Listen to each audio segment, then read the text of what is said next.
जय जगन्नाथ दर्शक बंधु आज जनवरी 23 तारिख शुक्रवार आज दिन केतोटी गुरुत्वपूर्ण खबर से भिडियो शेष जाए देखु एवं आपण मान भल पाइबा स्वरूप भिडियो को गोटे गोटे लाइक कर दिंतु सहित आम चैनल को जदि नुआ आसी चैनल को सब्सक्राइब कर साइड रे बेल आइकन को ऑल रे सेट कर दिंतु जहाँ फल आम प्रत्येक न्यूज आप सर्वप्रथम पाइपर तेज चलतु आज दिन केतोटी गुरुत्वपूर्ण खबर उपर नजर पकाइबा। आज प्रथम खबर है ऐतिहासिक निष्पत्ति नेले सरकार। तेज सूचना मिली राज्य में शिक्षा हार बढ़ाइबा एवं समस्त शिक्षा सुनिश्चित करने लक्ष्य ओडिशा सरकार एक गुरुत्वपूर्ण पदक्षेप ग्रहण करिसेंती। विद्यालय छाड़िथिबा एवं स्कूल जाउनथिबा 14 रु 18 वर्ष वयस्क पिलामानक पई नाम लेखा एवं परीक्षा भी छाड़ करने सरकार निष्पत्ति नेइछंती। राज्य मुक्त विद्यालय शिक्षा संस्थान रे नाम लेखाउथिबा छात्र छात्री माने एही सुविधा पाई परिबे। एथिपई विद्यालय और गणशिक्षा विभाग पक्षरु विधिबद्ध भावे विज्ञप्ति प्रकाश पाइछि। परवर्ती खबर टांकी भरिबा पूर्वरु जानंतु तेल दर। तेज सूचना मिलिछि आज सकाळे 6टा रे नुआ पेट्रोल एवं डीजेल दर अपडेट करा जाइछि। इंधन मूल्य अंतर्जातीय अशोधित तैल मूल्य एवं डॉलर तुलन में टंकार गति उपर निर्भर करे। आज अनेक सहर में मूल्य स्थिर रही जदिओ राज्य टिकस परिवर्तन जोगु सहर मध्य मूल्य परिवर्तन देखा देइछि। तेबे टांकी भर्ती करने पूर्व जानतु आज मूल्य प्रत्येक दिन केवल सूर्य किरण सहित आरंभ हुए नहीं बर पेट्रोल एवं डीजेल नुआ मूल्य सहित आरंभ हुए जहाँ सीधा सड़क साधारण लोकों पकेट को प्रभावित करे तथा सकाळ 6टारे देशर तैल विवरण कंपानी गुड़िक अर्थात OMCS सर्वशेष दर प्रकाश करती जहां अंतर्जातीय अशोधित तैल मूल्य परिवर्तन एवं डॉलर और टंका विनिमय हार उपर आधारित। यही परिवर्तन गुड़िक दैनंदिन जीवन को प्रभावित करे। से ऑफिस जाउथिबा व्यक्ति हुंतु किंबा फल एवं पनीपरिबा विक्रेता हुंतु तेणु दैनिक मूल्य सहित अपडेट रहिबा केवल जरूरी नुहे बरं वृद्धिमान मध्य यही सरकारी व्यवस्था स्वच्छता सुनिश्चित करे जहाँ द्वारा ग्राहक माने आमर सूचना पाई परिबे नहीं। परवर्ती खबर बालेश्वर आसिबे राष्ट्रपति। तेज सूचना मिली आसंता 3 तारिख में बालेश्वर आसिबे राष्ट्रपति द्रौपदी मुर्मू फकीर मोहन विश्वविद्यालय 12तम समवादना उत्सव में जोग देबे तथा FM यूनिसर्विस कुलपति संतोष कुमार त्रिपाठी एने सूचना देछंती। तेबे फेब्रुआरी प्रथम सप्ताह राष्ट्रपति द्रौपदी मुर्मू 5 दिनिया ओडिशा गस्तर आसुछंती। आउ फेब्रुआरी 2 रे भुवनेश्वर पहुंची 3 तारिख में बालेश्वर फकीर मोहन विश्वविद्यालय समावर्धना उत्सव में जोग देबार कार्यक्रम रही।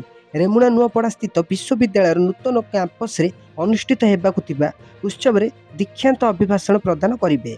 फेब्रुआरी 4 तारिख में जाजपुर रे अनुष्ठित हेबाकु थिबा विभिन्न कार्यक्रम में जोग देबा सह मां बिरजा दर्शन करिवे तथा परवर्ती 2 दिन अर्थात फेब्रुआरी 5 और 6 तारिख में मयूरभंज जिले में अनुष्ठित हेबाकु थिबा एकाधिक कार्यक्रम में जोग देवे।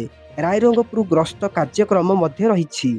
यह पर राष्ट्रपति भुवनेश्वर फेरिबा सह छत्तीसगढ़ जिबार कार्यक्रम रही विशेष सूचना मिली। परवर्ती खबर बरमुंडा कृषि महाकुंभ। तेज सूचना मिली गुरुवार 24 तारिख पर्यंत बरमुंडा पड़िया कृषि ओडिशा अनुष्ठित हेबो। तेबे चलित वर्ष कृषि ओडिशा रे आकर्षण साचिव जलवायु अनुकूल मेसिन जेहेतु चलित वर्ष परिवर्तित पाणीपाग को सुहाइला भली चाष फोकस रहिबो तेणु सेही परि सब प्रकार पाणीपाग को सुहाइला भली जलवायु अनुकूल मेसिन रहिबो फल सेही मेसिन खरा वर्षा और काल नष्ट न होई दीर्घ दिन धरी चाषर काम आसिबो।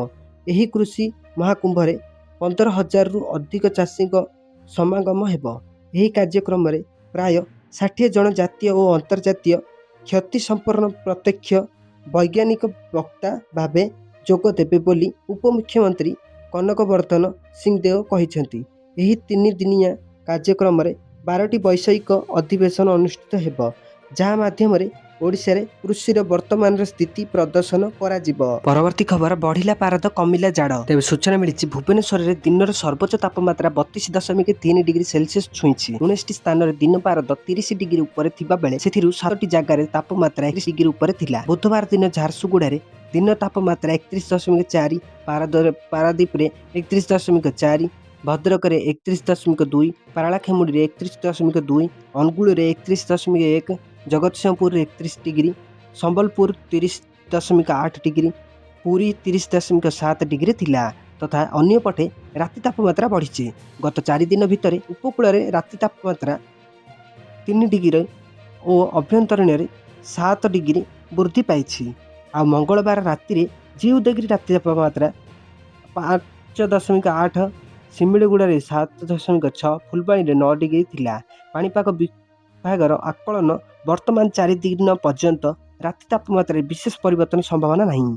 26 तारिख सकाळ पर्यंत राज्यर ବିଭିନ୍ନ ସ୍ଥାନରେ ହାଲୁକାରୁ ମଧ୍ୟମ ଧରଣର କୁହୁଡ଼ି ହୋଇପାରେ। ପରବର୍ତ୍ତୀ ଖବର ଏବେ ଖୁସି ହେବେ ହିତାଧିକାରୀ। ତେବେ ସୂଚନା ମିଳିଛି ଏବେ ସବୁ ଅପେକ୍ଷାର ଅନ୍ତ ଘଟିବ। ନୂଆ ହିତାଧିକାରୀଙ୍କୁ ଆଜି ମିଳିବ ସୁଭଦ୍ରା ଟଙ୍କା। ତେବେ ପ୍ରଥମ ଓ ଦ୍ୱିତୀୟ କିସ୍ତିରୁ ବାଦ ପଡ଼ିଥିବା ମହିଳାମାନେ ଏହି ଅର୍ଥ ପାଇବେ ବୋଲି ସୂଚନା ଦେଇଥିଲେ ଉପମୁଖ୍ୟମନ୍ତ୍ରୀ ପ୍ରଭାତୀ ପରିଡ଼ା। ଉପମୁଖ୍ୟମନ୍ତ୍ରୀ କାର୍ଯ୍ୟାଳୟ ପକ୍ଷରୁ ଏକ୍ସ ଅର୍ଥାତ୍ ଟ୍ୱିଟରରେ ଏହା କୁହାଯାଇଥିଲା। ତେବେ ଏଥର ନୂଆ କରି ସାମିଲ ହୋଇଥିବା ହିତାଧିକାରୀଙ୍କୁ ମଧ୍ୟ ଏଥର ଦିଆଯିବ ସୁଭଦ୍ରା ସହାୟତା ଟଙ୍କା। ସୂଚନାଯୋଗ୍ୟ ଏଯାବତ୍ ସୁଭଦ୍ରାରେ 4,57,681 ମହିଳା ସାମିଲ ହୋଇଛନ୍ତି। ଏହା ସହ ନୂଆ କରି 1,78,398 ମହିଳାଙ୍କୁ ମଧ୍ୟ ସାମିଲ କରାଯାଇଛି। ଏଥର ପ୍ରଥମ ଓ ଦ୍ୱିତୀୟ କିସ୍ତିରୁ ବାଦ ପଡ଼ିଥିବା ହିତାଧିକାରୀ ସାମିଲ ହୋଇଛନ୍ତି।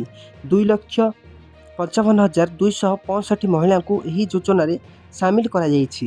ପୂର୍ବରୁ ହୋଇଥିବା ଅଭିଯାନ ଶୁଣାଣିରେ 24,018 ହିତାଧିକାରୀ ସୁଭଦ୍ରାରେ ସାମିଲ ହୋଇଥିଲେ।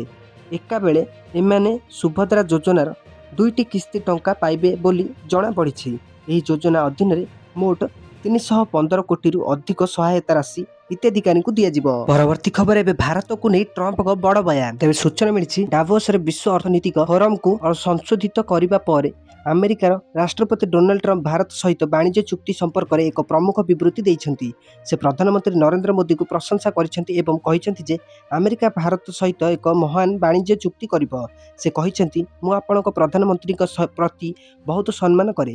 ସେ ଜଣେ ଚମତ୍କାର ବ୍ୟକ୍ତି ଏବଂ ମୋର ଜଣେ ବନ୍ଧୁ ମଧ୍ୟ। ଆମେ ଏକ ବଡ଼ ଚୁକ୍ତି କରିବାକୁ ଯାଉଛୁ। ଟ୍ରମ୍ପଙ୍କ ଏହି ବିବୃତ୍ତି ଏପରି ଏକ ସମୟରେ ଆସିଛି ଯେତେବେଳେ ଆମେରିକା ଭାରତ ଉପରେ 50% ଶୁଳ୍କ ଲାଗୁ କରିଛି, ଯାହା ବିଶ୍ୱର ସର୍ବୋଚ୍ଚ ଶୁଳ୍କ ମଧ୍ୟରୁ ଗୋଟିଏ। ଯଦିଓ ଉଭୟ ଦେଶ ପୁନରାବୃତ୍ତି କରିଛନ୍ତି ଯେ ବାଣିଜ୍ୟ ଚୁକ୍ତି ଆଲୋଚନା ଚାଲିଛି, ଏପର୍ଯ୍ୟନ୍ତ କୌଣସି ଚୂଡ଼ାନ୍ତ ନିଷ୍ପତ୍ତି ନିଆଯାଇ ନାହିଁ।